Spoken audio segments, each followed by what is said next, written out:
Bismillahirrahmanirrahim. Assalamualaikum warahmatullahi wabarakatuh. Innal hamdalillahi nahmadu ta'ala wa nasta'inuhu wa nastaghfiruh wa na'udzu billahi min sururi anfusina wa min sayyiati a'malina. May yahdihillahu fala mudhillalah wa may yudlil fala hadiyalah. Asyhadu an la ilaha illallah wahdahu la syarikalah wa asyhadu anna Muhammadan abduhu wa rasuluhu la nabiyya wa la rasula ba'dah amma ba'd. Qala Allah ta'ala fi kitabil aziz ba'da a'udzu billahi minasyaitonir rajim. Ya ayyuhalladzina amanu taqullaha haqqa tuqatih wa la tamutunna illa wa antum muslimun. Wa qala aidan ya ayyuhalladzina amanu taqullaha wal tandur nafsum ma qaddamat ligad wattaqullah innallaha khabirum bima ta'malun. Fa inna astaqal hadisi kitabullah wa khairal huda Muhammadin sallallahu alaihi wasallam wa syarrul umuri muhdatsatuha fa inna kulla muhdatsatin fid dini bid'ah wa kulla bid'atin dhalalah wa kulla dhalalatin finnar. Amma ba'du. Pertama-tama segala puji bagi Allah yang telah mempertemukan kita pada pertemuan kali ini dengan sehat walafiat serta masih diberikan kesempatan dan kesehatan juga kenikmatan berupa hidayah Islam. Yang kedua salawat serta salam kita haturkan kepada Nabi besar kita Nabi Muhammad sallallahu alaihi wasallam yang telah membawa risalahnya dan menuntun kita dari jalan kegelapan menuju jalan yang terang benderang seperti sekarang ini. Pada pertemuan kali ini kami akan menjelaskan sedikit tentang dasar bahasa Arab, yakni pada tema kali ini dengan kami membawakan dengan tema komponen dasar bahasa Arab. Langsung saja dengan masuk ke materinya. Apa saja yang menjadi komponen-komponen dasar bahasa Arab? Penyusunan sebuah narasi terdiri dari tiga susunan atau tiga komponen. Yang pertama adalah al-harfu, yang kedua adalah al-kalimatu, yang ketiga adalah al-jumlatu al-mufidatu. Yang pertama adalah tadi al-harfu atau huruf, yang kedua adalah al-kalimatu kata, yang ketiga adalah al-jumlatu al-mufidatu kalimat sempurna. Apa itu harfun, apa itu al-kalimatu, dan apa itu al-jumlatu al-mufidatu? Kita akan bedah satu-satu. Yang pertama adalah al-harfu atau huruf. Al-harfu atau huruf ini terbagi menjadi dua, afwan. Yang pertama adalah al-hurufu al-ma'ani, yakni huruf yang bermakna. Yang kedua adalah al-huruful al-hijaiyatu, yakni huruf hijaiyah. Yang pertama tadi adalah al-huruful ma'ani, huruf yang bermakna. Apa itu maksudnya? Yakni huruf yang mempunyai makna, jelas ya. Huruf yang mempunyai makna tersendiri. Contohnya adalah di bawahnya adalah ada wa yang berarti yang mempunyai makna dan. Terus kemudian summa ya, yang berarti atau bermakna kemudian. Fi yang bermakna di. Ila yang bermakna ke. Bi yang bermakna dengan. Dan banyak lagi yang mungkin belum kita tidak sampaikan di sini. Kemudian macam yang kedua adalah al-hurufu al-hijaiyatu, yakni huruf hijaiyah, ya, yang seperti kita hafalkan, yang udah pernah kita hafalkan dari mungkin dari kecil ataupun yang udah kita pahami, yakni 28 29 huruf al-hijaiyah, dari mulai alif, ba, ta sampai ya. Sampai sini jelas ya. Untuk huruf ada dua macam, yakni al-huruful ma'ani, huruf yang bermakna. Yang kedua adalah al-hurufu al-hijai, huruf hijaiyah.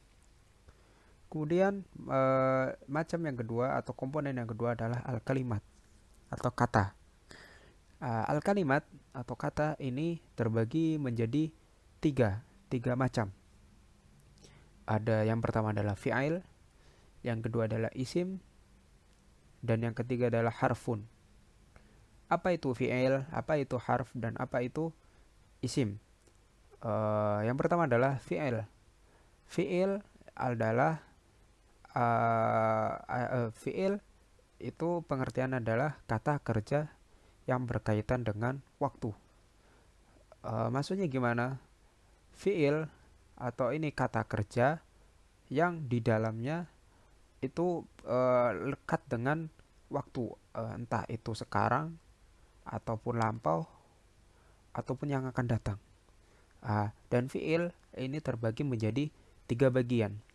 Pertama adalah al-madhi, yang kedua adalah al-mudhari', yang ketiga adalah al-amru.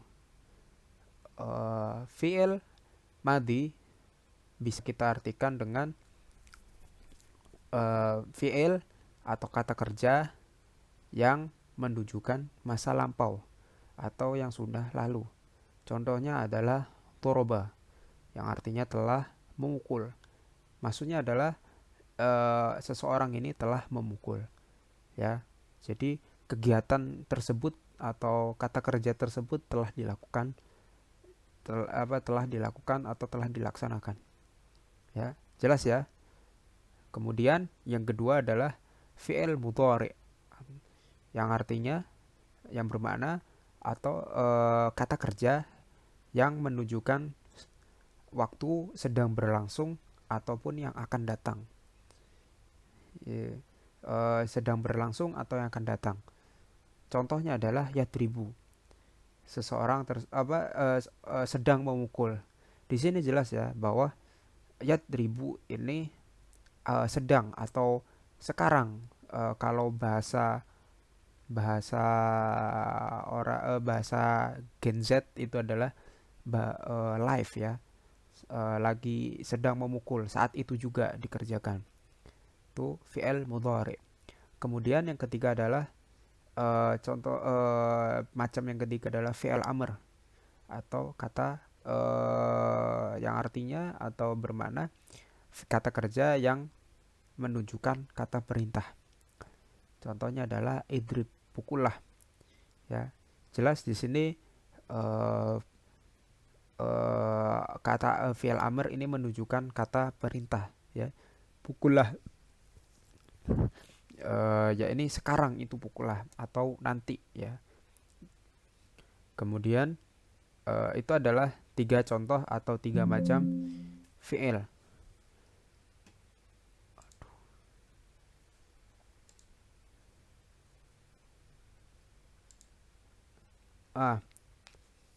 Kemudian macam yang kedua adalah isim.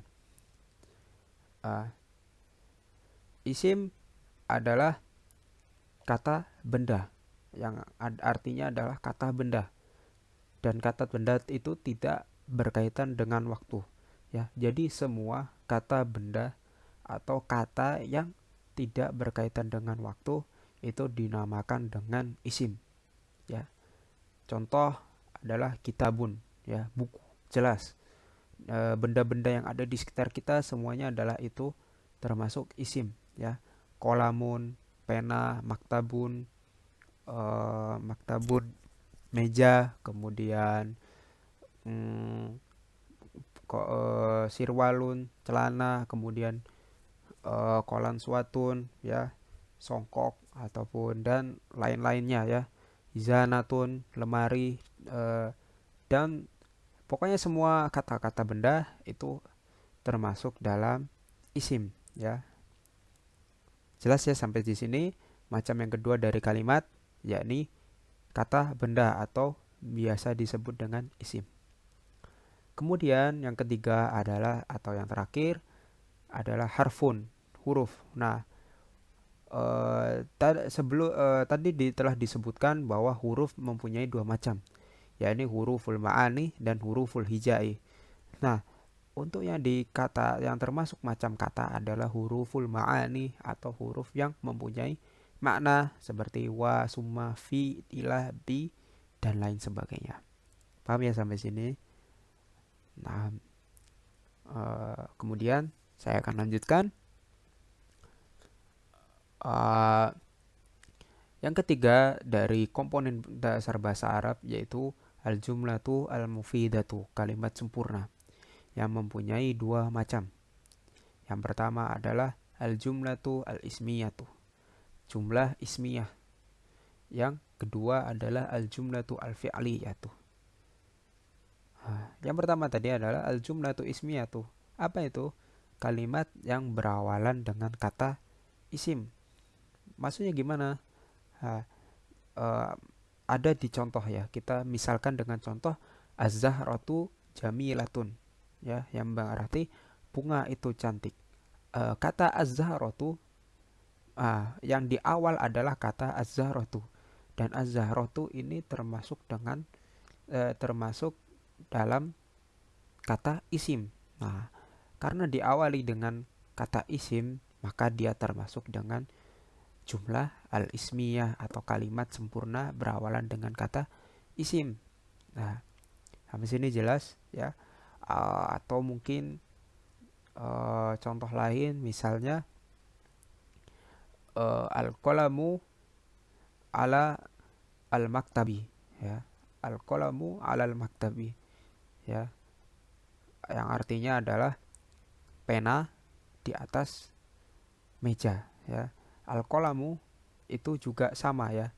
Al-qalamu itu termasuk isim, ya. Maka al-qalamu alal maktabi itu termasuk dalam al-jumlatu ismiyah karena al-qalamu termasuk dalam isim, ya. Kemudian kita lanjut yang kedua yaitu al-jumlatu al-fi'liyatu. Nah, yaitu kalimat berawalan kata fi'il. Maksudnya kebalikannya dengan al-jumlatu al-ismiyah yang berawalan dengan kata isim, al-jumlatu al-fi'liyah itu yaitu kalimat sempurna yang berawalan dengan kata fi'il. Kita contohkan doroba Muhammadun kalban, ya. Muhammad telah memukul seekor anjing, atau telah memukul Muhammad seekor anjing, ya, sama ya. Artinya kata doroba ini termasuk dalam fi'il apa? Fi'il madhi, ya. Maka kata kalimat doroba Muhammadun kalban bisa kita katakan dengan al-jumlatu al-fi'liyah karena diawali dengan kata fi'il. Sampai di sini jelas ya. Nah, sudah selesai ya materi kita pada kesempatan kali ini. Jazakumullahu khairan katsira ala husni istima'ikum wa ihtimamikum. Jika ada pertanyaan mungkin bisa ditanyakan dalam kolom komentar.